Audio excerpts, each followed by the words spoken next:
Assalamualaikum sahabat Rumah Tafis Arido. Perkenalkan, Ana Habibah Aisyah Nuraini. Ana kelas 9 dari Rumah Tafis Arido yang bekerja sama dengan PKBM Darut Tauhid.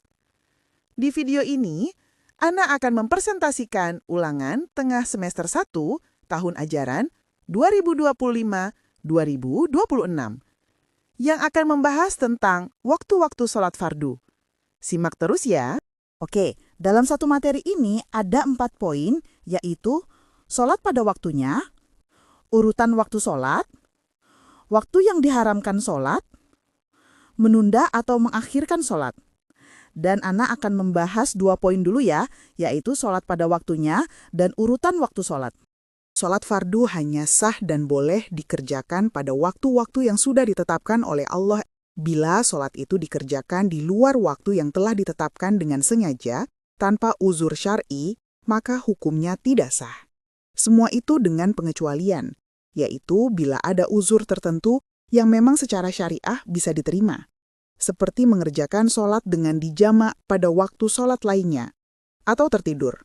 Maka pada saat sadar dan mengetahui ada sholat yang tidak ia kerjakan, dia wajib mengerjakannya meski sudah keluar dari waktunya. Inna as-salata kanat 'alal mu'minina kitaban mawqutan. Sesungguhnya, sholat itu adalah fardu yang ditentukan waktunya atas orang-orang yang beriman. Quran Surat An-Nisa ayat 103. Nah, sholat fardu itu cuma sah kalau dilakukan di waktu yang udah ditetapkan. Kalau ada orang yang sengaja ngerjainnya di luar waktu, tanpa alasan yang dibenarkan, maka sholatnya nggak sah alias harus diulang. Tapi, kalau ada alasan syar'i, misalnya lagi safar, jadi boleh menjama sholat, atau ketiduran terus baru sadar setelah waktunya lewat, maka tetap boleh diganti begitu sadar. Dan itu tetap dihitung ibadah. Nomor 1. Dalil waktu sholat. Di dalam Al-Quran, sesungguhnya sudah ada sekilas tentang penjelasan waktu-waktu sholat fardu, meski tidak terlalu jelas deskripsinya. Ada ayat di dalam Al-Quran yang membicarakan waktu-waktu sholat secara global. وَأَقِمِ الصَّلَاةَ طَرَفَيِ النَّهَارِ وَزُلَفًا مِنَ اللَّيْلِ. Dan dirikanlah sholat pada kedua tepi siang dan pada bahagian permulaan malam. Menurut para mufassirin, di ayat ini disebutkan waktu sholat yaitu kedua tepi siang, yaitu sholat subuh dan asar, dan pada bahagian permulaan malam yaitu maghrib dan isya. Aqimis salata liduluki syamsi ila ghasaqil laili wa qur'anal fajr. Inna qur'anal fajri kana mashhuda. Dirikanlah solat dari sesudah matahari tergelincir sampai gelap malam dan Qur'an al-Fajri. Sesungguhnya Qur'an al-Fajri itu disaksikan. Menurut para mufassirin, di dalam ayat ini disebutkan waktu sholat, yaitu sesudah matahari tergelincir, yaitu waktu untuk sholat zuhur dan asar. Sedangkan gelap malam adalah sholat maghrib dan isya, dan Qur'an al-Fajri yaitu sholat subuh. Nah, poin selanjutnya yaitu urutan waktu sholat. Kalian pasti pada mikirkan kalau 5 waktu sholat fardu biasanya disebutkan dengan urutan zuhur, asar, maghrib, isya, dan subuh. Tahu nggak sih sebenarnya kenapa urutan waktu sholatnya tuh dimulai dari zuhur dulu? Kenapa nggak subuh aja gitu? Jadi awalnya para ulama dalam membuat urutan itu adalah berdasarkan urutan pensyariatannya. Ketika Rasulullah SAW menerima perintah sholat 5 waktu di malam Mi'raj beliau, Allah Subhanahu wa Ta'ala belum mendeskripsikan sholat apa saja yang harus dikerjakan. Juga belum ada penjelasan tentang nama-nama sholat, serta kapan waktu yang ditetapkan untuk sholat-sholat itu.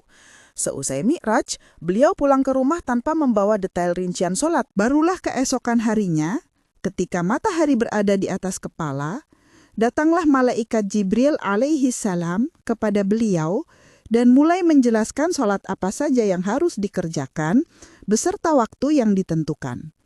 Dan sholat yang pertama kali dijelaskan dan dikerjakan adalah mulai dari sholat duhur, dimulai sejak matahari tepat berada di atas kepala. Namun, sudah mulai agak condong ke arah barat. Istilah yang sering digunakan dalam terjemahan bahasa Indonesia adalah tergelincirnya matahari. sebagai terjemahan bebas dari kata zawalus syamsi.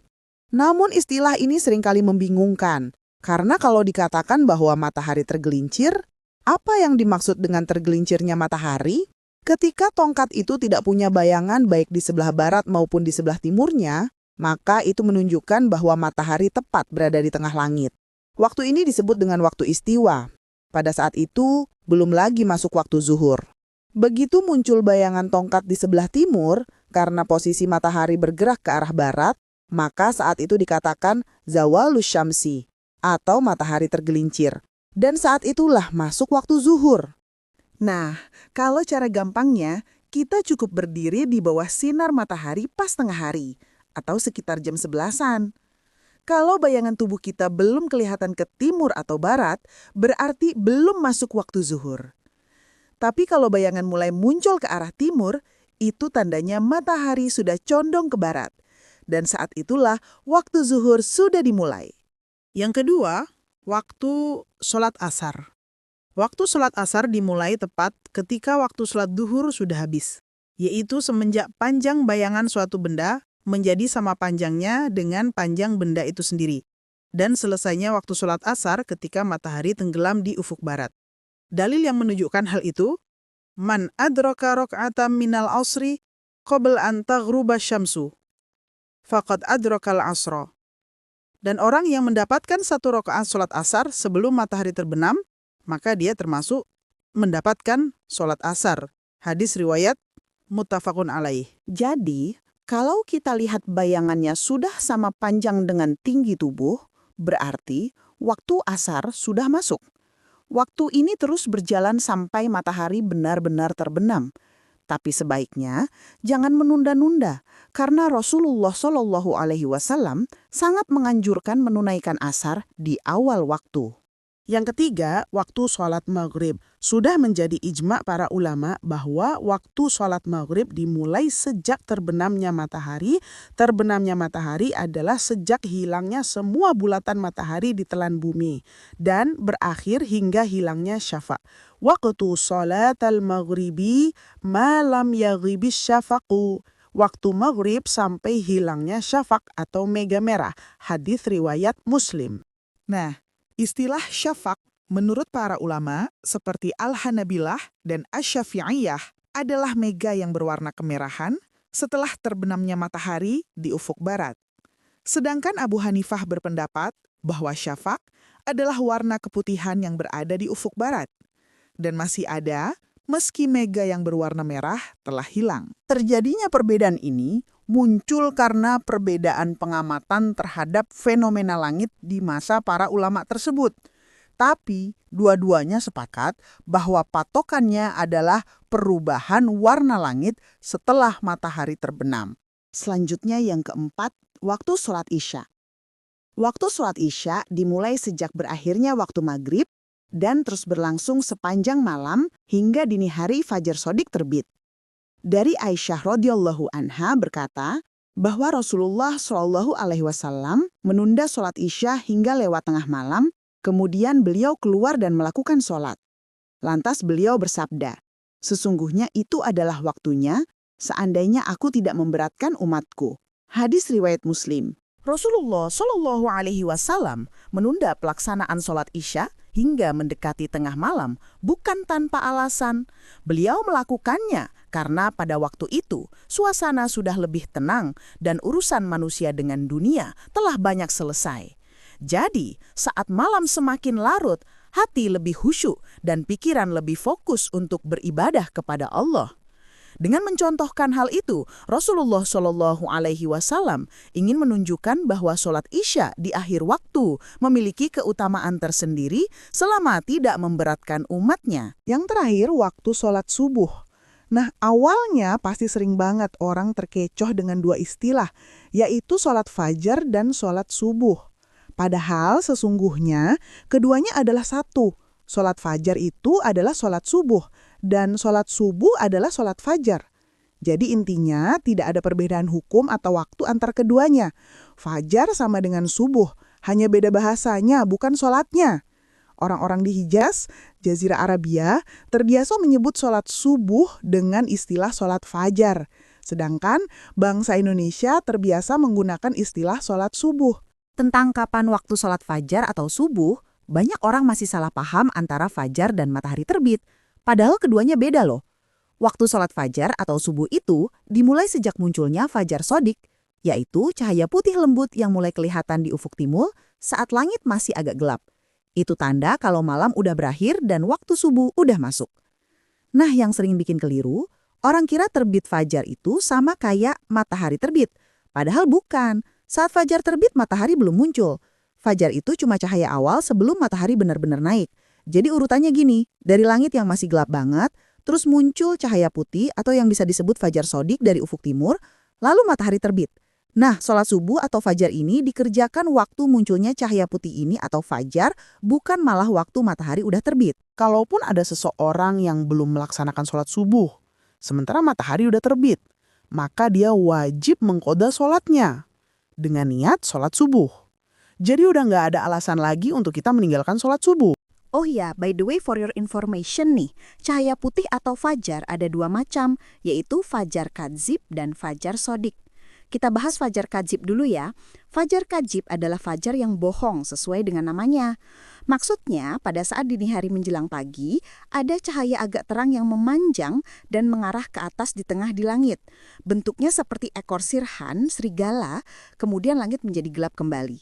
Fajar kadzib berupa cahaya putih yang muncul secara vertikal dari bawah ke atas atau timur ke barat. Cahaya ini tidak muncul secara merata di ufuk timur, artinya ada sisi ufuk yang gelap dan ada yang terkena cahaya. Setelah itu alam kembali menjadi gelap karena fajar telah menghilang.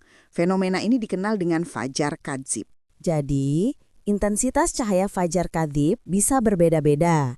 Kadang sangat tipis dan samar, kadang lebih jelas tergantung cuaca, kondisi langit, dan musim. Waktu munculnya juga berbeda-beda tiap lokasi, tapi selalu sebelum fajar sodik. Fajar kadzib adalah fenomena alam yang normal dan terjadi setiap hari, disebabkan oleh pantulan sinar matahari yang masih berada di bawah ufuk. Cahaya ini tidak menandai masuknya waktu subuh, sehingga sholat subuh belum boleh dilakukan saat fajar kadzib muncul. Selanjutnya yaitu fajar sodik. Fajar yang benar-benar fajar. Bentuknya berupa cahaya putih agak terang yang menyebar di ufuk timur. Munculnya beberapa saat sebelum matahari terbit. Fajar ini menandakan masuknya waktu sholat subuh.